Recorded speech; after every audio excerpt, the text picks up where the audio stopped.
오늘 누가복음 10장 이 말씀입니다. 사랑하는 교회 여러분, 하나님은 오늘 이 한 율법 교사가 예수님께 와서 이렇게 묻습니다. 그 질문의 주제가 뭐냐 그러면, 선생님, 내가 무엇을 하여야 영생을 얻으리까? 영원한 생명에 대해서 질문을 합니다. 여러분, 우리는 이미 영원한 생명을 가지고 있고 또 영원한 그 나라를 향해서 가고 있는 줄로 믿습니다.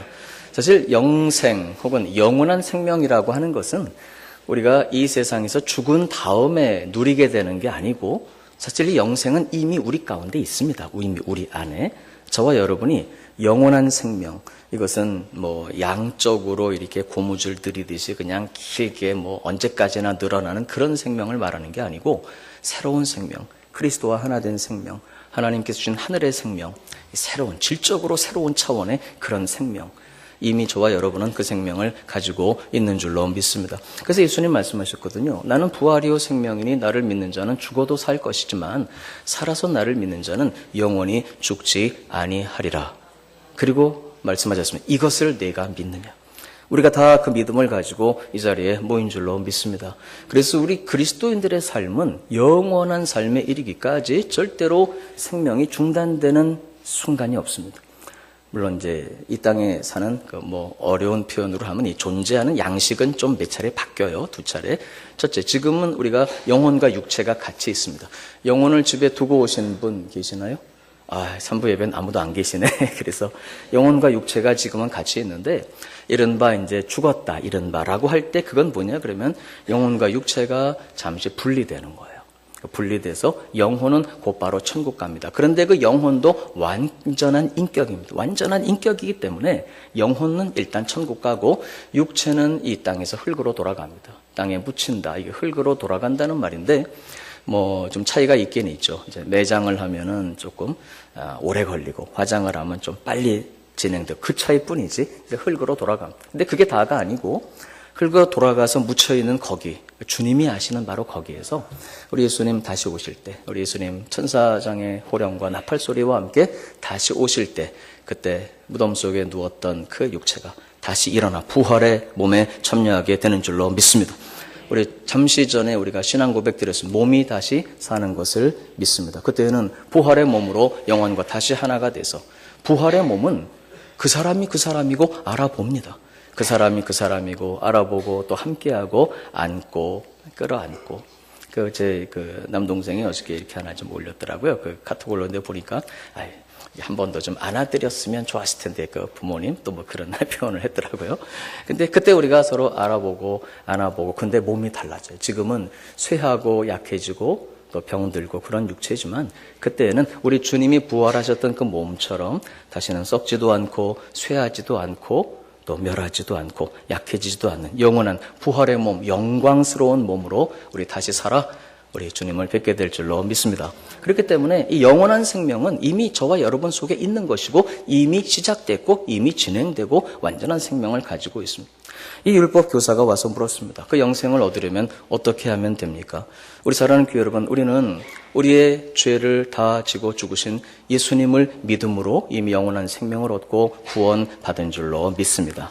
혹시 오늘 이 자리에 교회에 혹시 처음 오신 분, 또 아직 예수님을, 또 이제 교회에 이렇게 오셔도 그냥 마음의 평안을 얻으려고 한 종교 전적으로 종교 단체를 한번 찾아가 봐야 되고, 혹시 이렇게 오신 분이 혹시 계시면은 오늘 우리를 위해서 십자가에 지고 죽으신 그 예수 그리스도를 마음의 구주로 영접하셔서 바로 영원한 생명에 함께 참여하실 수 있기를 부탁을 드립니다.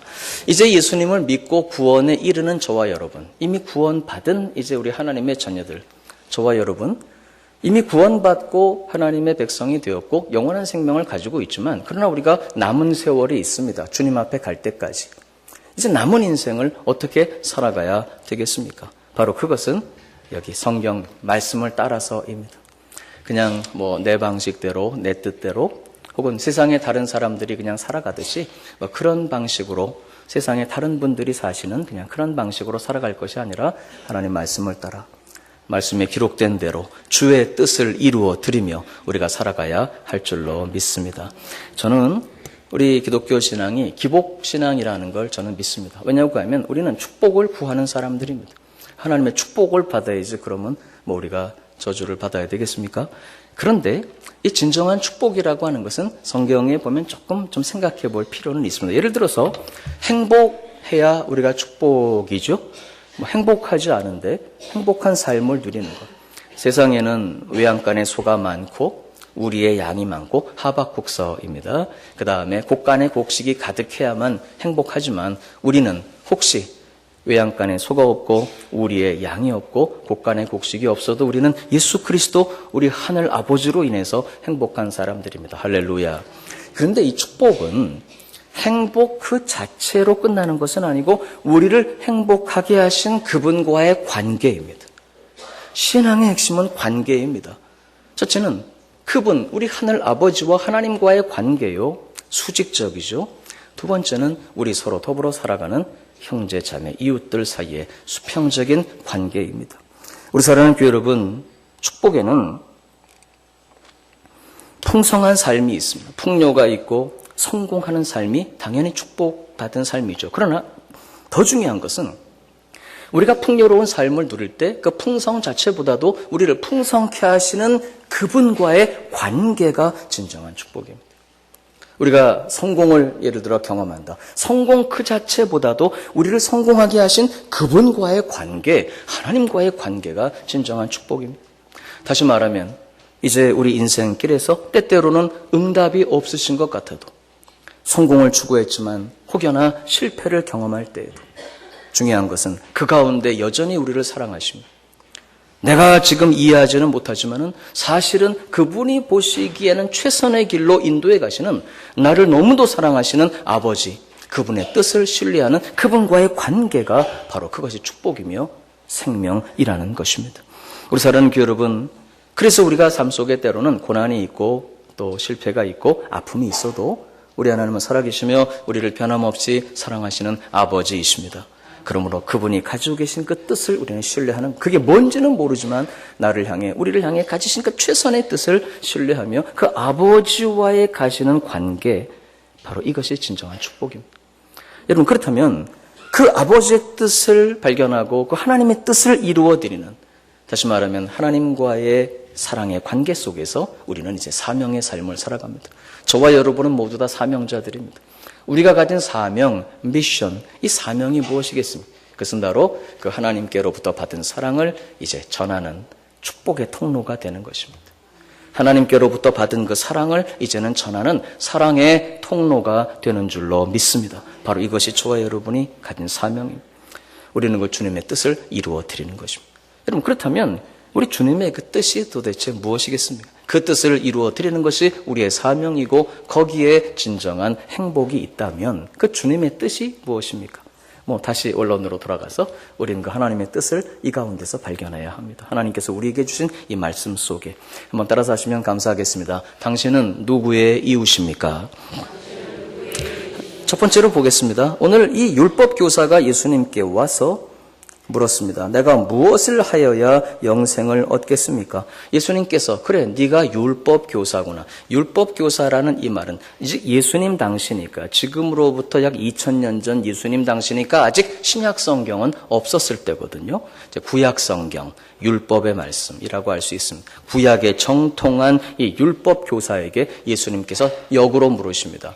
네가 영생을 얻고자 하느냐? 예, 그렇습니다. 그러면 성경에 뭐라고 기록됐냐? 놀랍게 이 율법에 정통한, 구약 성경에 정통한 이 율법 교사가 놀라운 말을 합니다.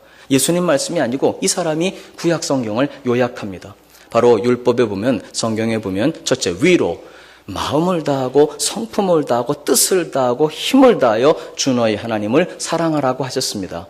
그리고 두 번째는 내 이웃을 내 몸처럼 사랑하라. 세 번역은 내 자신처럼 사랑하라고 하셨습니다. 너무 진리의 말을 그 사람이 한 거예요. 지금 이 사람이 예수님을 시험하러 왔다고 되어 있는데, 제가 어떤 주석에 보니까 예수님을 골탕 먹이고 어떤 악한 마음을 가지고 이렇게 시험한 것이 아니라 구약에 정통한 이 사람이 너무 위대하게 보이고 훌륭하게 보이고 말씀과 행실이 정말 위대한 저분은 그러면 구약을 어떻게 이해하고 있을까 굉장히 궁금해서 와서 물었다. 근데 제가 볼 때도 그 말이 맞는 것 같아요. 근데 이제 이 율법 교사가 첫째 성경을 요약하니까 하나님의 뜻이, 위로는 하나님을 사랑하라는 것이며 옆으로는 내 이웃을 내 몸처럼 내 자신처럼 사랑하라고 하신 말씀입니다. 그래, 네 말이 옳도다. 28절 예수께서 이르시되 내 대답이 옳도다. 이를 행하라. 그러면 살리라. 여러분, 그런데 우리는 이 말씀에서 사실은 조금 교회에 이렇게 오래 다니시고 하신 분들은 혼란을 느낍니다. 왜 그러냐 그러면 이를 지켜 행하라. 그러면 네가 살 것이다. 우리는 기본적인 교리를 가지고 있습니다. 우리는 행함으로 구원받는 것이 아니라 믿음으로 구원을 받습니다. 이게 무슨 말씀이냐고 하면 여러분, 행함, 행실, 행하면 하나님 앞에 칭찬을 받겠고 축복을 받겠지만 행치 못하면 이것을 우리는 죄라고 부릅니다. 악을 행하게 되고 순종치 아니하고 이것을 죄라고 부릅니다. 여러분, 제가 매일 드리는 말씀입니다만 좀 쉬운 예를 들면 우리 인간은 절대로 좀 같이 살 수 없는 그런 존재들이 있습니다. 예를 들어서 오물, 이렇게 오물을 가지고 가다가 이렇게 해가지고 옛날에 문지방이 있고 이렇게 있었잖아요. 이걸 옆으로 가져가야 되는데 문지방에 걸려가지고 방 안에 오물 아세요? 오물? 옛날에 그랬잖아요. 이렇게 해가지고 방 안에서도 연세 되신 분들은 알아요. 4부 때는 청년들 예배 때는 제가 이런 얘기 안 해요. 공감대가 없으니까. 그래가지고 그걸 갖다가 쏟아버렸단 말이에요. 그러면 에이 아버지 건데 어머니 건데 그렇게 살아요. 그래도 쳐야 돼요. 깨끗하게 치워야지 못 살거든요. 뱀 얘기 한 번 더 할까요? 어떤 집은 뱀 들어오면 잡아서 먹는다는 집도 있고 요즘은 그 애완용 뱀들도 많이 키우더라고요. 이렇게 보니까 우리 설린가족 여러분들 중에는 모르겠습니다만 근데요, 애완용 뱀을 키우시는 분들도 대부분 보면은 이렇게 이 상자에 넣어 계시는 거지 끌어안고 주무시고 이런 분은 별로 없으시더라고요. 그러니까 인간은 살 수가 없어요. 오물과 함께 있을 수 없고 더럽기 때문에 뱀과 함께 있을 수 없어요. 이건 따질 성질이 못 됩니다. 여러분, 이런 것과 비교할 수 없이 우리 하나님은 모와는 함께 하실 수 없기 때문에 죄와는 함께 하실 수 없기 때문에 그래서 우리는 행하지 못하는 이른바 죄를 가지고는 천국 갈 수가 없습니다. 그럼 어떻게 해야 되겠습니까? 바로 우리의 모든 죄에는 대가가 있습니다. 죄의 삭은 사망인데 그 모든 죄의 대가를 십자가에서 대신 지시고 죽으신 예수님, 나의 죄를 위해 나의 모든 죄를 지고 가서 죽으시고 3일 만에 다시 사신 그 예수님을 나의 구주로 영접해서 우리는 구원받은 줄로 믿습니다. 할렐루야. 우리는 그래서 믿음으로 구원을 받은 것입니다. 근데 율법 교사인 이 사람에게 예수님께서 사실은 진지하게 말씀하십니다. 그를 지켜 행하라. 그러면 네가 살 것이다. 행하라. 그래야만 네가 살 것이다. 여러분, 이 말씀을 듣고 율법 교사의 마음이 어땠을 거라고 생각하십니까? 이 사람이 진지하게 물었습니다. 선생님, 어떻게 해야 내가 영원한 생명을 얻겠습니까? 그래, 너는 성경 교사 아니냐? 성경에 뭐라고 써있냐? 하나님을 사랑하고 뿐만 아니라 내 이웃을 내 몸처럼 사랑하라고 하셨습니다. 그래, 가서 그것을 지켜 행하라. 그래야만 네가 살 것이다. 이 말씀을 듣고 이 사람은 큰 충격을 받으면서 굉장히 낙심하며 그 사람은 하나님 앞에 예수님의 이 말씀 앞에 당황하고 있습니다. 그 마음에 굉장한 당황함을 가집니다. 행하라. 그래야만 살리라. 이 사람은 굉장한 가책을 받고 있어요. 왜 그럴까요? 진지한 사람이기 때문에. 여러분은 어떻게 생각하십니까? 예수님께서 만약에 그렇게 여러분께 말씀드린다면 행하라. 그래야만 살리라. 여러분, 마음을 다하고 성품을 다하고 힘을 다하고 생명을 다하고 목숨을 다하여 나는 하나님을 사랑하고 있습니다. 자신들 있으신 거죠. 두 번째, 그 다음에 내 이웃을 내 몸처럼 사랑하라. 내 생명처럼 나는 이웃을 사랑하고 있습니다. 이 사람은 자신이 없는 거죠. 하나님 사랑도 자신이 없고 이웃 사랑도 나름대로 사랑하고 선행도 하고 도와주기는 했겠지만 과연 내가 생명을 다해 목숨을 다해 성품을 다하여 하나님을 사랑하고 두 번째, 이웃을 사랑하되 어느 정도로 사랑했다고요? 내 자신처럼. 자신이 없는 거예요. 이 사람은 큰 가책을 느낍니다. 근데 이 사람이 거기서 선생님 죄송합니다. 저는 율법을 지키지 못했습니다. 하나님 사랑도 많이 부족하고 사랑한다고는 했지만 과연 제가 마음을 다하고 성품을 다하고 힘을 다하고 생명을 다해 사랑했는지는 모르겠습니다. 이웃을 사랑한다고 하긴 했지만 과연 말씀대로 내 자신처럼 사랑했는지는 모르겠습니다. 이렇게 했으면 좋았을 텐데 이 원어에 보면은 이분이 여기서 변명을 합니다. 합리화를, 자기를 옳게 보이려고 이 말은 자기를 합리화하고 있는 거예요. justify, 의롭다는 것을 좀 보이려고 어떻게든지 합리화하려고 그 예수님 말씀에 대해서 이의를 제기합니다. 내 이웃을 내 자신처럼 사랑하라. 다음 두 번째입니다. 그래서 이 사람이 묻습니다. 그래요? 예수님 그 말씀 옳죠. 그러면 내 이웃이 누구입니까? 내 이웃이 누굽니까? 여러분 이 말씀을 좀 깊이 생각해 볼 필요가 있습니다. 내 이웃이 누굽니까? 말씀은 뭐라고 기록되어 있다고요? 내 이웃을 내 자신처럼 사랑하라. 이 사람이 묻습니다. 그러면 내 이웃은 누구입니까? 내가 누구를 사랑하면 되겠습니까? 이분 마음속에는 여러 가지 복잡한 것들이 있습니다. 그들도 그렇습니까? 지금 우리 사랑하는 교회 여러분, 이분의 마음속에는 내가 누구를 사랑해야 되겠습니까? 그 말입니다. 도대체 누가 내 이웃이기에 내가 그를 사랑하겠습니까? 다시 말하면 원수, 나를 그토록 고통스럽게 하고 나를 괴롭게 한 사람, 그도 내가 사랑해야 되겠습니까?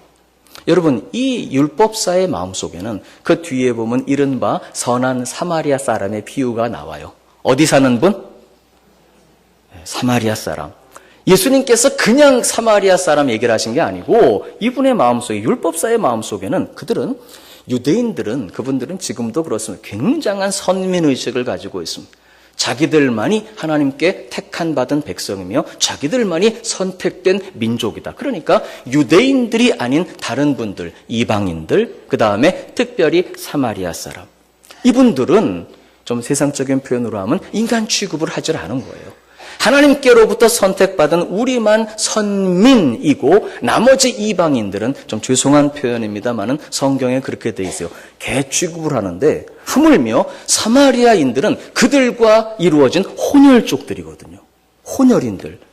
오히려 유대인도 아니고 그들과 피가 섞인 혼혈인들, 사마리아 사람들을 멸시하고 천대합니다. 그러니까 오죽하면은 사마리아 지나가시다 예수님께서 그 수가성 여인에게 물 좀 달라고 하니까 당신은 유대인인데 보니까 어떻게 나에게 말씀을 거시나이까라고 할 정도로 그들은 소외되고 멸시받고 천대받는 분들이었습니다. 지금요, 이 유대 율법사의 마음속에는 그들도 우리가 사랑해야 됩니까? 이렇게 하는 거예요. 그들도 내가 사랑해야 됩니까? 원수, 니누에, 오죽하면 요나가 도망갔겠습니까? 그들은 멸망받아야 된다고 생각했거든요. 요나의 마음속에는 아수르 백성, 아시리아 사람들이 너무 힘들게 하고 너무 고통스럽게 하는데 그들에게 가서 복음을 전하라니까 이게 마음이 가지 않은 거예요. 우리도 뭐 어떤 민족, 어떤 나라, 그러면 좀 그런 생각 가질 수도 있겠습니다만은, 그래서 이 도망간 거의 요나가 왜 불순종한 줄 아십니까? 아시리아에 가서 복음을 전하라. 그들은 이스라엘을 얼마나 괴롭게 하고 침략하고 평생의 그들이 어떻게 돼야 되는데, 나는 못하고 우리는 약해서 못하지만 하나님이시라도 그들에게 뭘 갚아주셔야 되는데, 근데 거기 가서 복음 전에 구원하라니까 요나가 도망간 거예요. 사마리아인. 자, 이제 우리 한번 해보시고, 혹시 해당 안 되시는 분들은 안 하셔도 되고, 혹시라도 마음속에 그냥 나한테 잘해주시는 분, 사랑하는 분, 내가 함께 있고 싶은 사람, 만나고 싶은 사람, 여러분 그런 분들 계시죠? 여러분을 사랑하는, 나를 사랑하는 분, 나한테 너무 잘해주시는 분, 내가 그래서 같이 있고 싶은 분, 정말 어디 있나 그 사람 만나면 좋겠다. 그런 분들 계시죠? 자, 이번엔 거꾸로, 반대로 만나고 싶지 않은 분, 좀 세월을 거슬러 올라가서 그 인간 때문에 잊어버리려고 하지만 지금 막 속에 생각만 하면 막 그런 분, 안 계시는 분은 정말 감사하고요. 혹시 계시면 그분, 나를 어떻게 했는데 그분이 내 평생의 삶에, 혹시 그런 분이 계시면 지금 이 율법사가 묻고 있는 거예요. 그도 내 이웃입니까? 내가 그를 사랑해야 됩니까? 여러분 좀 이해하시겠습니까? 그들도 내가 사랑해야 되겠습니까?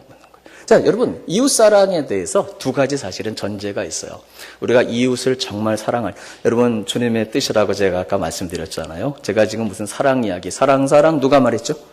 그건 찬송가는 아니죠. 지금 뭐 그런 낭만적인 얘기를 하는 게 아니거든요. 주님의 말씀이거든요. 우리 사랑하는 교회 여러분, 우리는 이웃을 사랑해야 합니다. 할렐루야. 그러나 정말 이웃을 사랑하려면 두 가지 전제가 있습니다. 오늘 본문 말씀 보면 첫째, 내 이웃을 누구처럼 사랑하라? 예전 번역은 내 몸처럼, 새 번역은 내 자신처럼.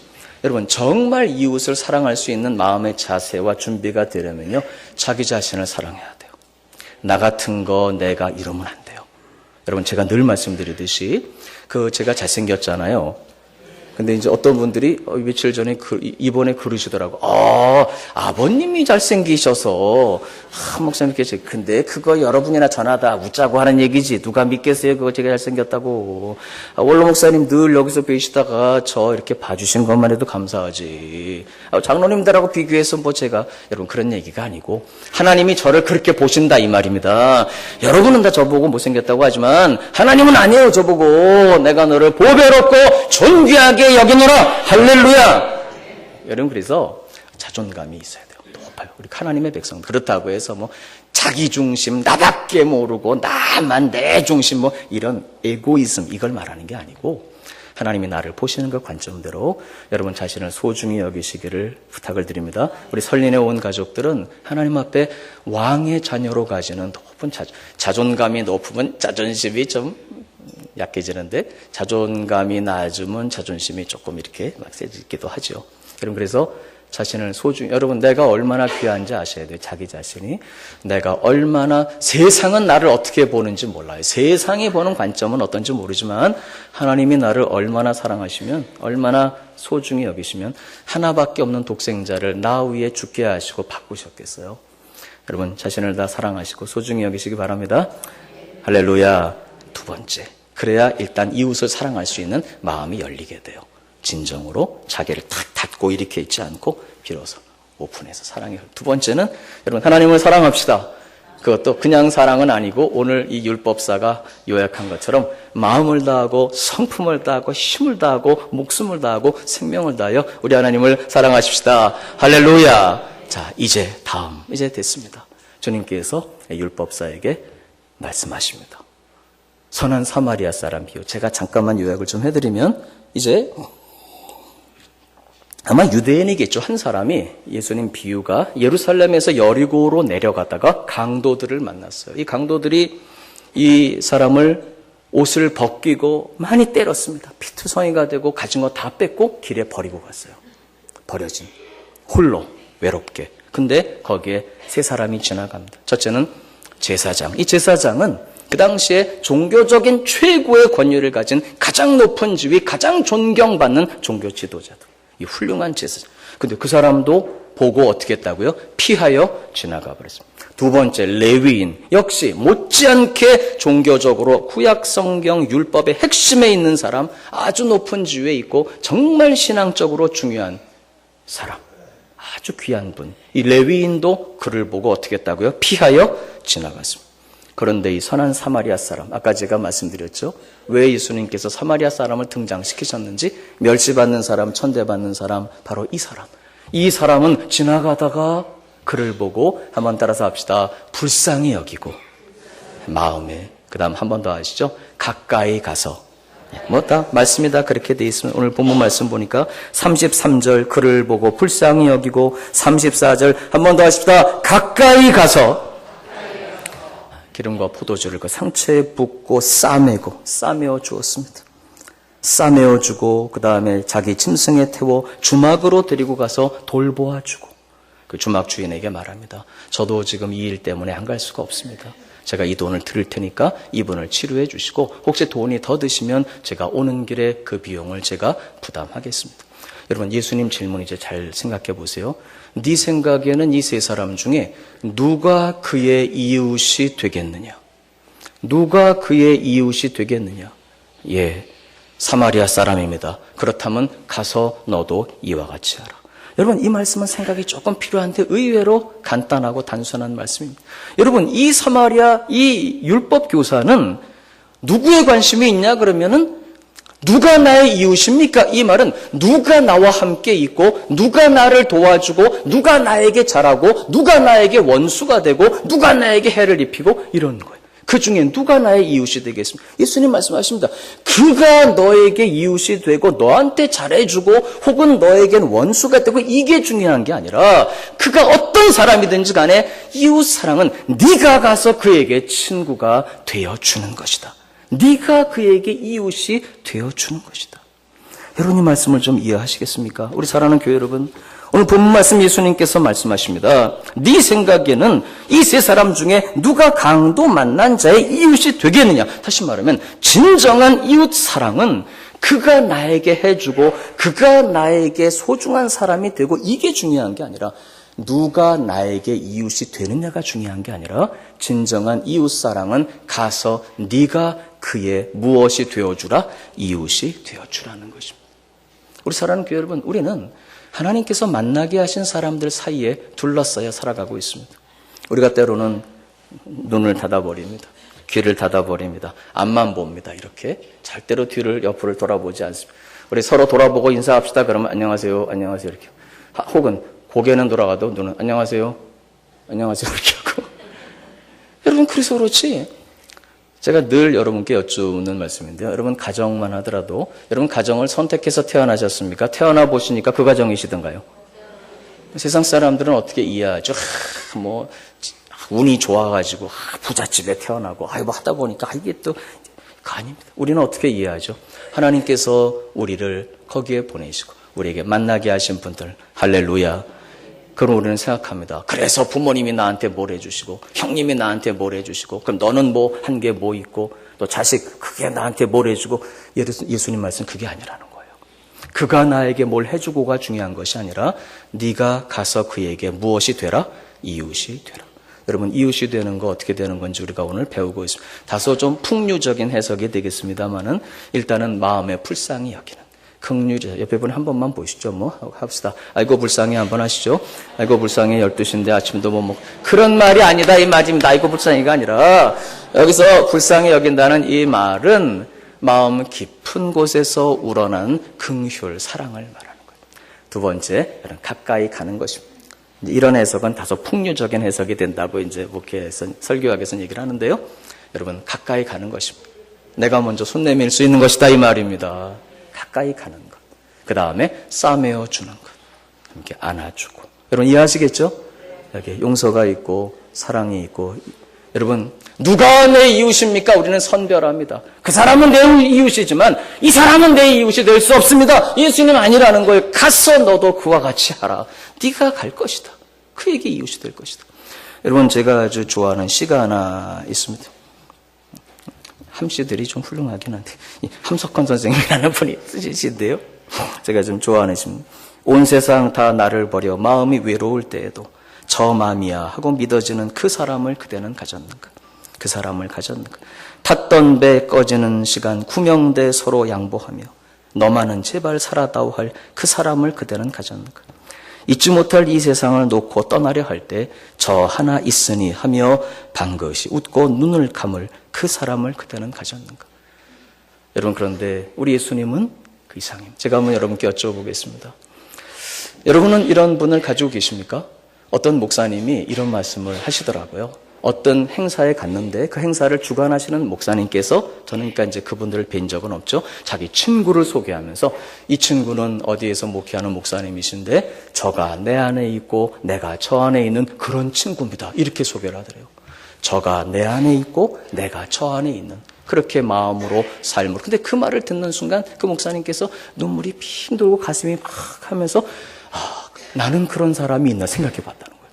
나는 그런 사람이 있나? 나는 그런 사람이 있나? 나는 그런 사람이 있나? 여러분 우리는 있습니다. 할렐루야. 첫째, 예수님 우리 마음에 계십니다. 우리 예수님은 항상 우리와 함께 하십니다. 그분이 그분이십니다. 첫째, 우리 예수님은 그렇습니다. 외로울 때 찾아와 친구가 되어주는 찬양에 있죠. 여러분 그래서 우리 그리스도인들은 사실은 홀로 있어도 외로움과 고독이 오래가면 안 됩니다. 외로움, 고독. 여러분 우리가 언제 좀 외로움을 느끼죠? 비가 많이 부슬부슬 올 때, 그죠? 외로움. 두 번째, 야식을 먹어야 되는데 아무도 만들어줄 사람도 없고 사다 줄 사람도 없고 그때 좀 외롭죠. 그냥 그렇더라도 외로움이 조금 가다 말아야지 너무 길면 안 돼요. 왜냐고 하면 우리는 이 세상 아무도 없어도 예수님 함께 하시기 때문입니다. 여러분 그분은 살아계신 인격이십니다. 내 안에 계시고 나와 함께 하시기 때문에 그분으로 인해서. 근데 사실은 거기에 보너스 축복, 예수님만으로 충분하지만 우리 주님은 우리의 기쁨, 행복의 삶을 위해서 또 다른 것을 디자인하셨습니다. 그게 뭐냐고 하면, 여러분 제가 이런 말씀 가끔 드립니다만, 우리 하나님은 한 분이시잖아요. 그죠? 다 믿으시죠? 한 분, 나 여호와는. 그런데 유독 인간을 창조하실 때만큼은 우리라는 복수를 쓰십니다. 사실은 제가 이거 어떤 책에서 본 건데요. 거기에 말씀해 보니까 우리가 우리의 모양대로 우리의 형상을 따라 우리가 살아. 다시 말하면 삼위일체, 성부, 성자, 성령, 당신을 복수로 표현. 그래서 우리는 아예 지으심을 받을 때부터 우리 속에는 공동체 DNA가 있습니다. 무슨 DNA가 있다고요? 공동체 DNA가 있어요.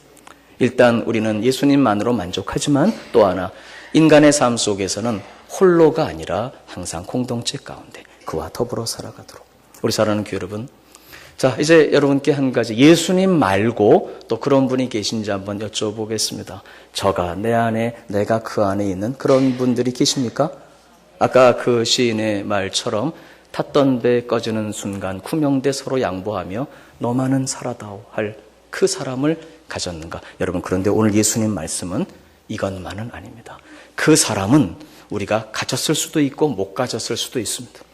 그 목사님처럼 저가 내 안에, 내가 저 안에 있는 친구입니다. 그런 친구와 인생의 동반자가 있는 분도 있고, 또 그 말을 듣고 나는 그 사람이 있나 해봤더니 전혀 그런 친구가 없더래요. 그 목사님은 그런 동반자가 없더래요. 그래서 너무 외로웠다고, 그분처럼 우리도 그런 분이 없을 수도 있습니다. 근데 오늘 말씀은 나에게 그렇게 이웃이 되어주는 이 사람이 있냐, 그 사람이 있냐가 중요한 게 아니고, 오늘 우리 주님께서는 바로 네가 그에게 그 사람이 되어주라는 것입니다. 여러분 이해하시겠습니까?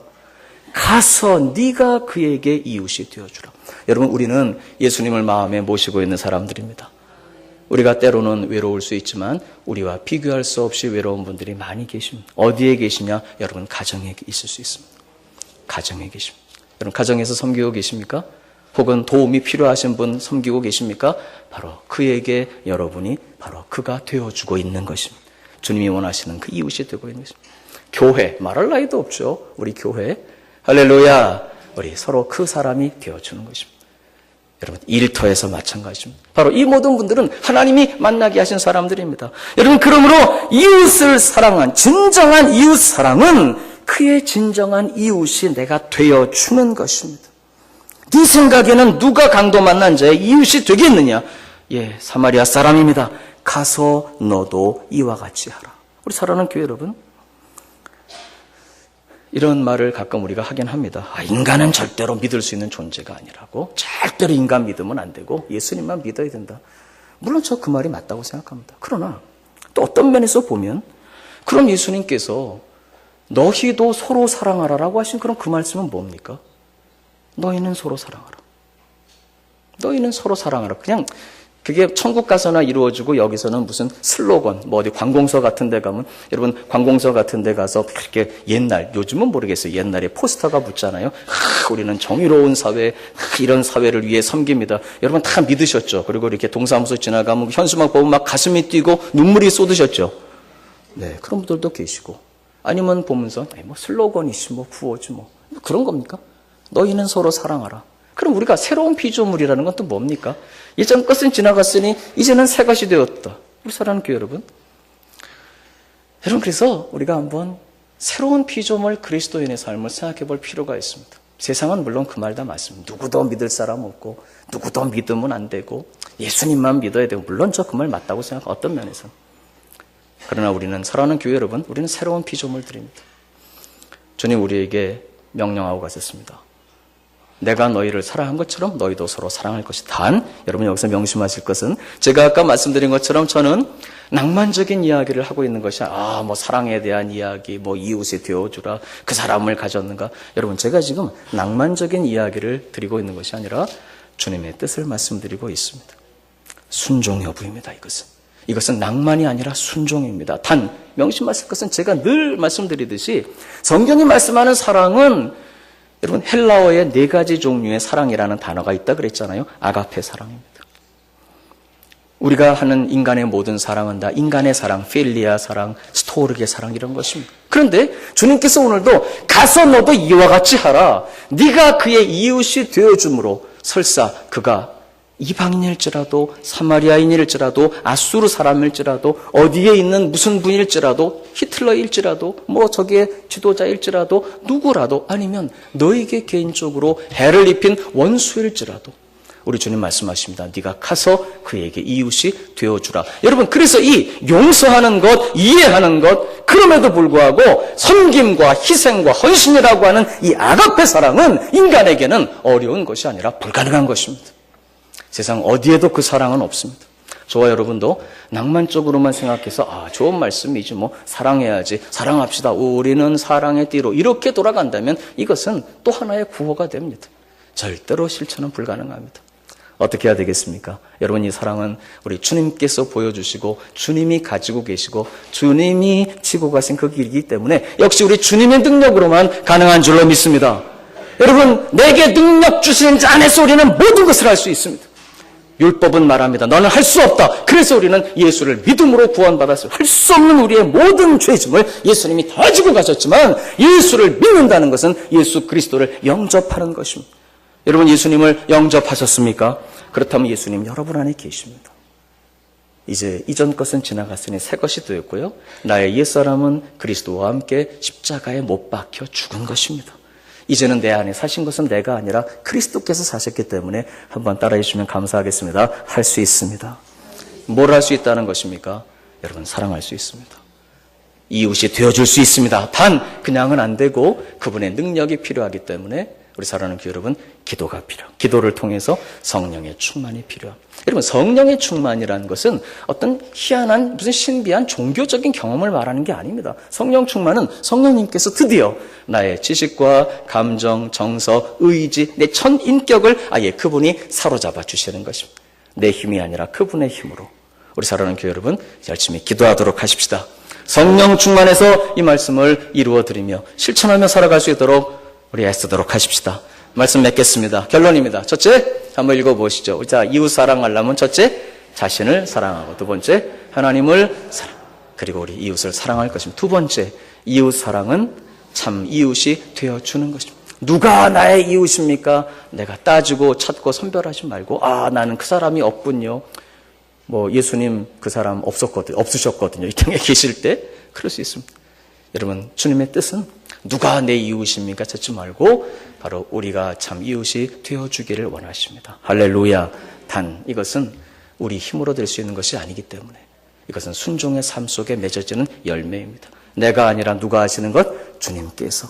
그러므로 우리 사랑하는 교회 여러분 이거 선택이 아닙니다. 낭만이 아닙니다. 순종. 단 우리 힘으로는 할 수 없습니다.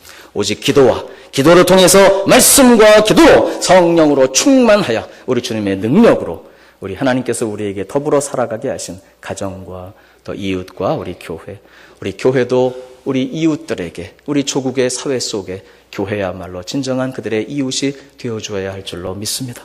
기도하고 성령 충만해서 우리 이렇게 이웃이 되어주는 삶을 살아갈 수 있도록 우리 다 같이 우리 시간 한번 머리 숙여 주님 앞에 통성으로 기도하시겠습니다.